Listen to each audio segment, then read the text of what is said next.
acompañarnos. Estamos de vuelta de nuestro servicio informativo aquí a través del canal 5 Días en esta nueva plataforma de trabajo, también desde el inicio de la pandemia, como empresa, cuidando también estos detalles en materia de sus profesionales.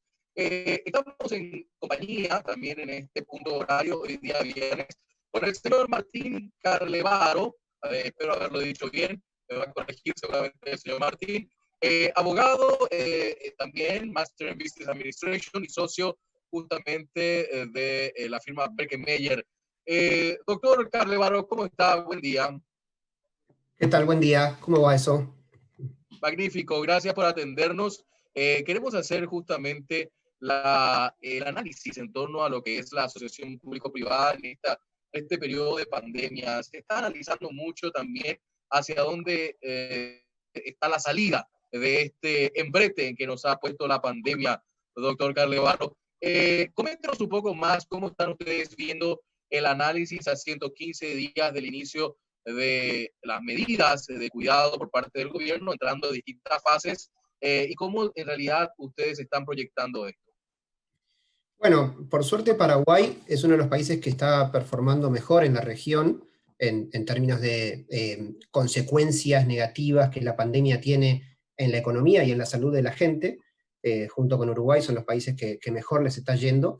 Así que esperamos que pronto, cuando este flagelo vaya disminuyendo sensiblemente, se pueda reactivar la economía, y que parte de esa reactivación, y parte muy importante, seguramente va a venir por el lado de la infraestructura, tanto en inversión pública como privada. Ahora, y sobre eso en particular, ya hemos tenido experiencia, ustedes han mapeado justamente esas posibilidades, no solamente en Paraguay, sino en la región, y de los casos de éxito que podemos comentar a nuestra teleaudiencia, ¿es realmente una alternativa? Sí, sin dudas. Es una alternativa importante tratar de planificar la infraestructura de manera eficiente, sabiendo que hay infraestructura pública que tiene que ser atendida por fondos públicos, por el Tesoro Nacional, a través del aumento de impuestos, a través de endeudamiento público, ya sea con multilaterales o bonos soberanos o cualquier otra modalidad que se le parezca. Y en aquellas cuestiones que se pueda, también poder trasladarle al privado este compromiso y esta responsabilidad de desarrollar infraestructura pública en manos de privados o concesionada y financiada por privados. De esta manera, y con este combo, se puede lograr un reimpulso importante para la economía del Paraguay. Así que es importante que se piense estratégicamente y de largo plazo la infraestructura del Paraguay, de manera de que no hayan problemas a la hora de los cambios de gobierno, los vaivenes políticos, ¿no? Hola. Ahora, y sobre eso, interesante en esta conversación, en este diálogo, doctor Martín Carlevaro, se habla también muy mal de la administración pública. No son asociación, es muy pesada la burocracia. ¿Por qué apostar en una alianza público-privada? Bueno, las alianzas público-privadas no siempre son la panacea. Hay que buscar elegir los proyectos que sean lo más eficientemente posibles desarrollados por manos privadas, ¿no? Por manos privadas. Esto básicamente lo que se busca es que hacer un análisis de costo-beneficio, un análisis de comparador público-privado, para finalmente tomar la decisión a través de también un análisis de valor por dinero, cuantitativo y cualitativo, de si la alianza público-privada es la conveniente para el Estado paraguayo.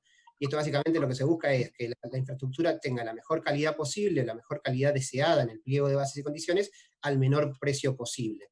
No todos los proyectos son apepeables, como se dice en la jerga, sino que porque hay que buscar los proyectos que realmente el privado pueda agregar un valor más allá de lo que sería una obra pública tradicional. ¿Y cómo se busca esto? Bueno, se busca que el privado pueda generar eficiencias a la hora del desarrollo y de la gestión de la infraestructura.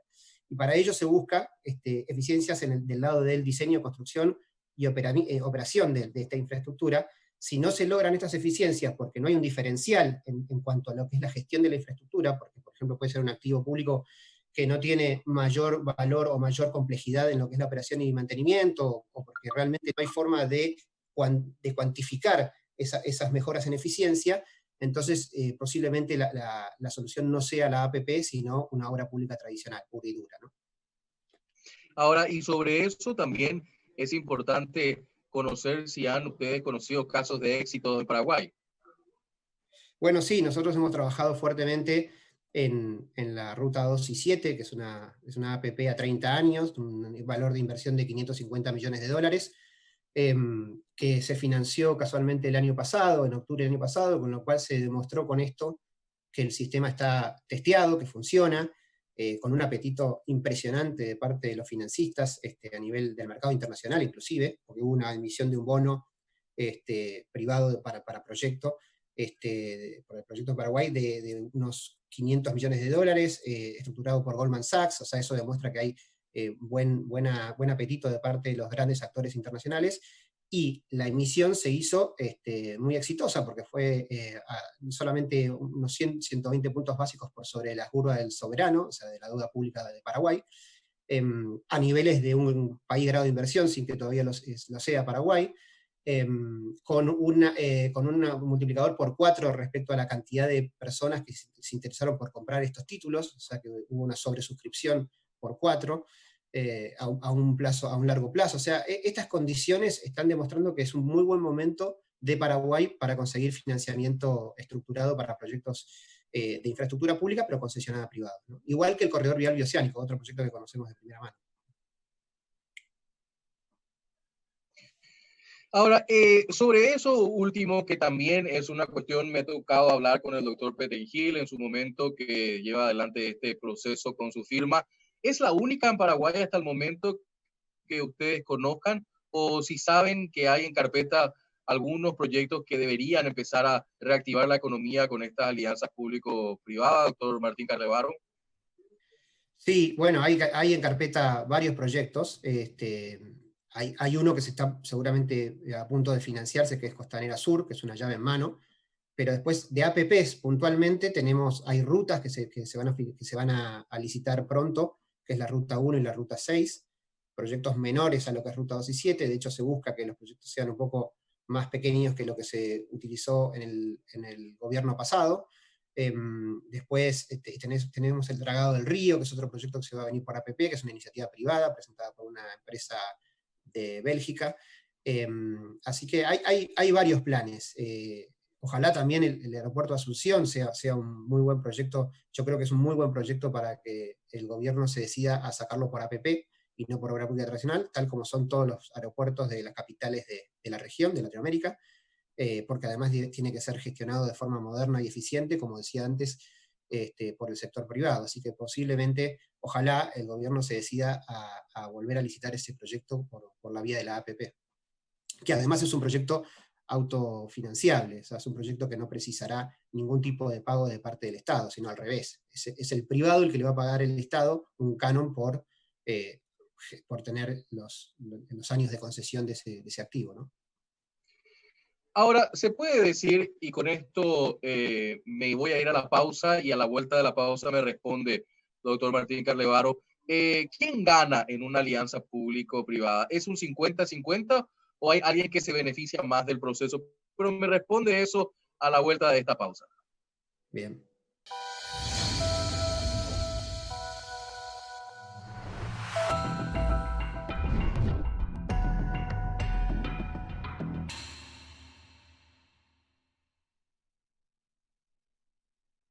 Dialogando en esta jornada ya de mediodía, hoy 3 de julio del 2020, con el doctor Martín Carlevaro, que está en la ciudad de Buenos Aires, nosotros aquí desde Asunción, hablando sobre el tema de las alianzas público-privadas. Y sobre eso, doctor Carlevaro, le preguntaba antes de ir a la pausa, ¿quién gana? ¿Es un 50-50 o alguien se beneficia más de esto? No, la clave está en la distribución de riesgos. Si hay una eficiente distribución de riesgos en el contrato de PPP, que es básicamente que los riesgos los tome la parte que está mejor preparada para gestionar ese riesgo, entonces es posible que ganen todos, que gane el Estado, que gane el privado que invierte, que ganen los financistas, porque dada esa distribución de riesgos están dispuestos a financiar a X tasas y X condiciones financieras. Y sobre todo, lo más importante, es que ganen los usuarios, porque los usuarios van a conseguir tener una infraestructura gestionada de mejor manera, porque esto está probado estadísticamente que los proyectos gestionados por los privados son gestionados de mejor manera que los gestionados por el sector público. O sea, la operación y mantenimiento de una ruta, si uno compara cuando es una ruta pública versus una ruta concesionada a privados, siempre la ruta concesionada a privados tiene mejor calidad, mejores estándares y mejores niveles de servicio. Entonces es importante que se puedan llegar a eso en cualquier tipo de planificación de infraestructura, ¿no? Ahora, la cuestión también interesante de conocer, ustedes que están en Argentina, doctor, ¿cómo son las experiencias de las PPP allá? Uy, en Argentina, me pregunta por Argentina, no, es bastante negativa. De hecho, se está anunciando la cancelación de los 6 proyectos viales que están adjudicados en Argentina durante la época de Macri. Es más, quieren ejecutarles las garantías de financiamiento, de cierre financiero, cuando es claro que el problema fue más que nada del país y no de los contratistas privados, y no de los sponsors, porque claro, no pudieron conseguir sus financiamientos para avanzar con las obras, dado que la macroeconomía argentina tuvo serios problemas, ¿no? Tuvo una devaluación muy importante, tuvo una inflación muy importante, y además el descrédito de la Argentina, que hizo que el riesgo país sea tan alto que el costo de financiar un proyecto en Argentina es absolutamente inviable. Entonces, ante esta situación, lo más posible es que los contratos se vayan a cancelar, o podría ser que se modifiquen y se transformen en otra cosa completamente distinta, pero yo creo que se van a terminar de cancelar, y lo lógico sería que no se ejecuten esas garantías en contra de los privados, porque son totalmente inocentes frente a esta situación que se le fue de las manos al país, ¿no? Correcto, correcto. Y esa es una realidad que se están enfrentando también ahora ante ese hecho. Y me imagino que muchas críticas hacia lo que son las PPPs, por lo menos en la Argentina y en Paraguay, todavía con una que estamos viendo cómo va también ese proceso, y ojalá que sea bastante positivo en el sentido que nos hace falta mucha infraestructura todavía aquí. Ahora, doctor, ¿cómo elige el sector público la modalidad de contratación de un proyecto para que la teleaudiencia pueda conocer el proceso? Bueno, en primer lugar debe hacerse un análisis de costo-beneficio del proyecto y un comparador público-privado, lo que se llama, que es básicamente hacer un análisis del valor por dinero que tendría un proyecto financiado por el sector público versus un proyecto financiado por el sector privado, y buscar la mejor calidad deseada al menor precio posible, ¿no? De alguna manera, esto es lo que se busca, lo que buscan los gobiernos cuando planifican la infraestructura. En general, si un proyecto es pasible de ser diseñado de tal manera que sea mejor darle a una sola empresa el diseño, construcción, financiamiento y operación y mantenimiento del activo, va a ser seleccionada la opción de la APP, la alianza público-privada. Si en cambio no hay un diferencial respecto a esta eficiencia que tiene empaquetar todo en una misma empresa, es posible que se haga vía obra pública tradicional, ¿no? Esa es un poco la idea que tienen los gobiernos. Igual es importante lo que decíamos antes, que se planifique de largo plazo la infraestructura, ¿no? Porque ante los cambios de gobierno, que son cada 5 años, es muy importante que se puedan llegar a generar equipos técnicos dentro de los gobiernos que se mantengan, o que mantengan aunque sea las políticas públicas, porque los proyectos tienen 20, 30, 40 años, o sea que tienen que sobrevivir a varios cambios de gobierno.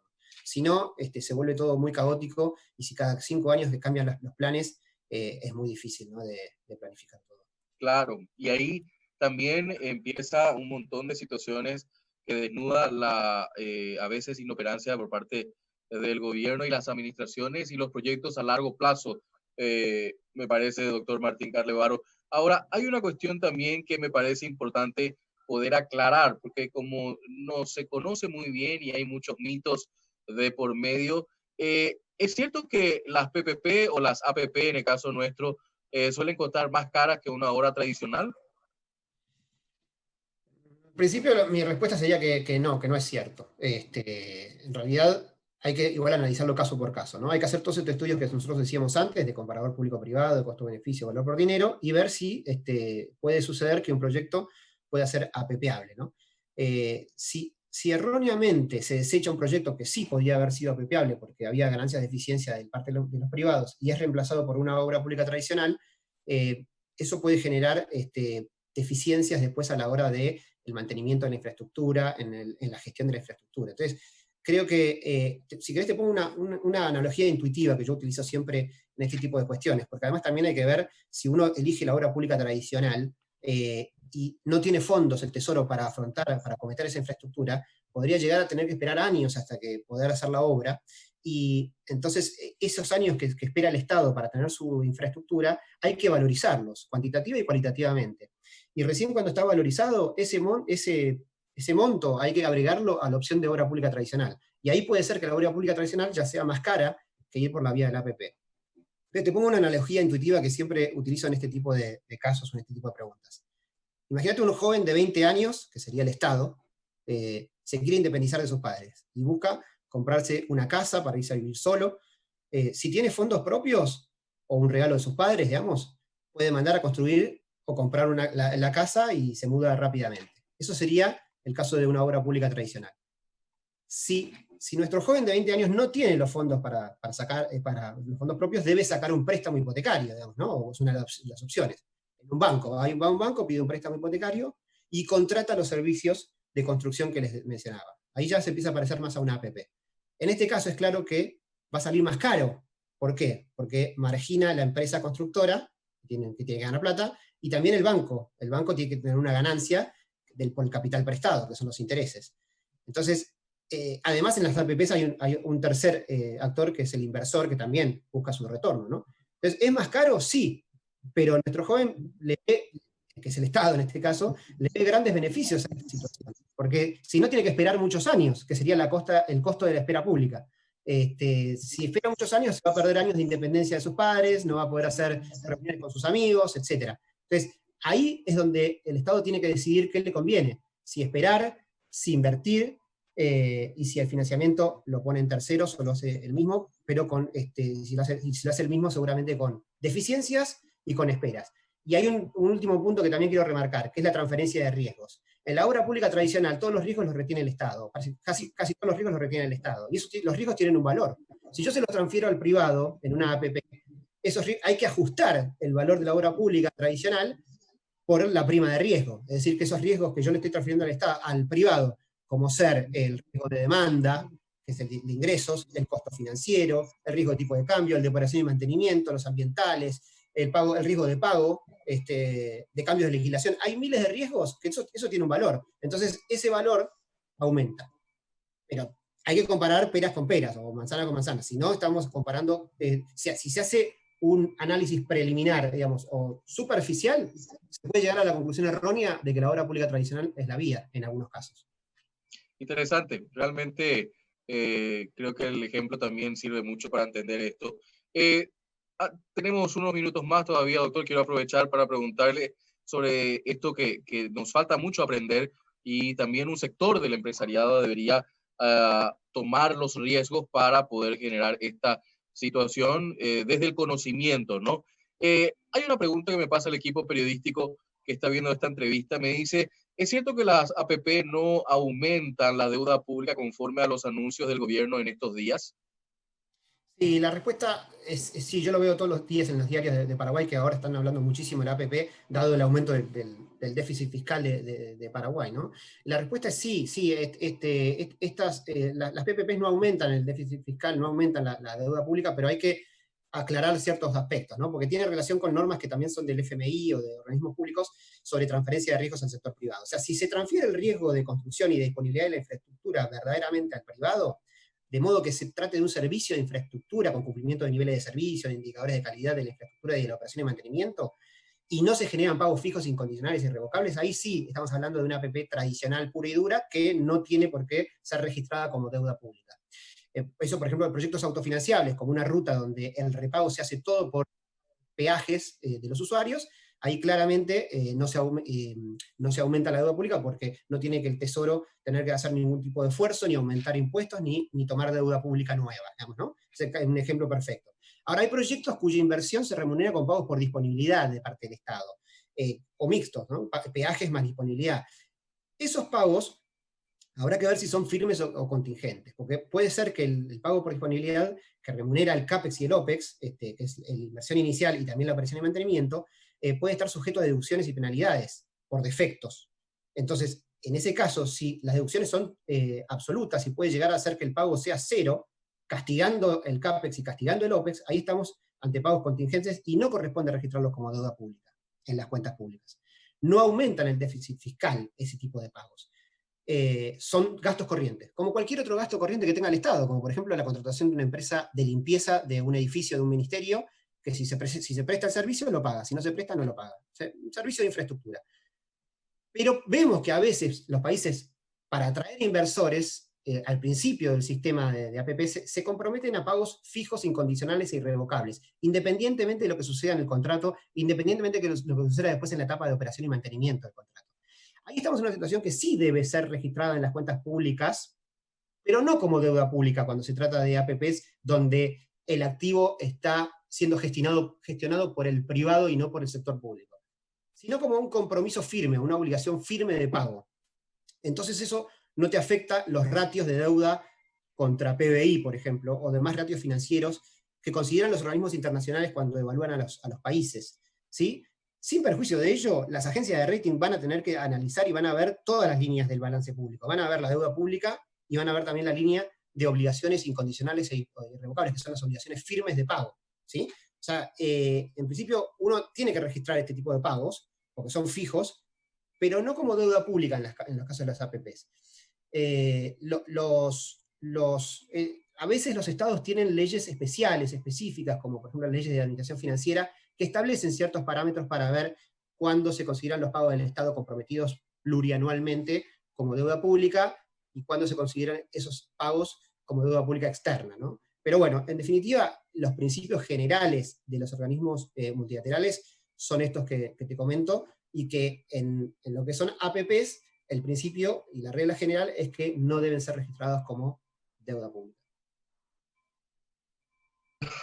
Doctor, me quedan unos pocos minutos con la intención de saber también hacia dónde está la luz al final de este largo túnel que nos toca vivir, de reactivación económica, que todavía hay mucha incertidumbre sobre eso. Pero una cuestión que me mencionaba, que está a su conocimiento, algunos proyectos que se encuentran ya en estudios dentro del MOPC. ¿Cómo se repagará la inversión del privado? Yo creo que el gobierno está pensando en estos primeros proyectos que van a salir de APP, que también van a ser rutas, la ruta 1 y la ruta 6, a fin de atraer inversores de capital y también los que traen la deuda, digamos, los grandes acreedores. Es posible que la distribución de riesgo sea parecida a la que vimos en ruta 2 y 7. Esto es, un componente menor de pago de peajes y un componente importante de pagos diferidos de la inversión inicial, del CAPEX, con este sistema que comentábamos de pagos fijos, incondicionales y irrevocables, autónomos del contrato de PPP, de manera de darle seguridad a los financistas de que esos títulos o esos tramos van a estar pagados. Y además también pagos por disponibilidad de la operación y mantenimiento, y esos sí sujetos claramente, ya no son fijos, esos van a estar sujetos al cumplimiento de indicadores de calidad y niveles de servicio, con lo cual pueden llegar a tener deducciones o multas, porque van a estar totalmente relacionados a la prestación del servicio de infraestructura. Eso me parece que va a ser la mecánica de estos proyectos. Ahora, por último, en 30 segundos, sé que el tiempo es corto, pero les pregunto, ¿dónde está la luz al final de este largo túnel? Bueno, hay que planificar bien, hay que, por supuesto, cuidar el déficit fiscal durante 3 o 4 años de Paraguay hasta recuperar el nivel que tiene de 1,5% del PBI, de acuerdo a la ley de responsabilidad fiscal. Entonces hay que tratar de buscar el combo más eficiente para las arcas públicas en cuanto a la inversión en infraestructura. Esto es, posiblemente se va a tener que priorizar en algunos casos la alianza público-privada porque no aumenta el déficit fiscal ni la deuda pública en los términos que hablábamos antes. Doctor Martín Carrevaro, muchísimas gracias por su tiempo. Gracias, hasta luego. Hasta luego. Nosotros cerramos así nuestro servicio informativo, agradeciéndole su acompañamiento, como siempre, aquí. Les invitamos a que sigan con nosotros. Ya se llegan los compañeros Nadia Servián y David Chamorro para el turno tarde, hoy día viernes. Como siempre, los deseo para este fin de semana de buenos días y buena suerte.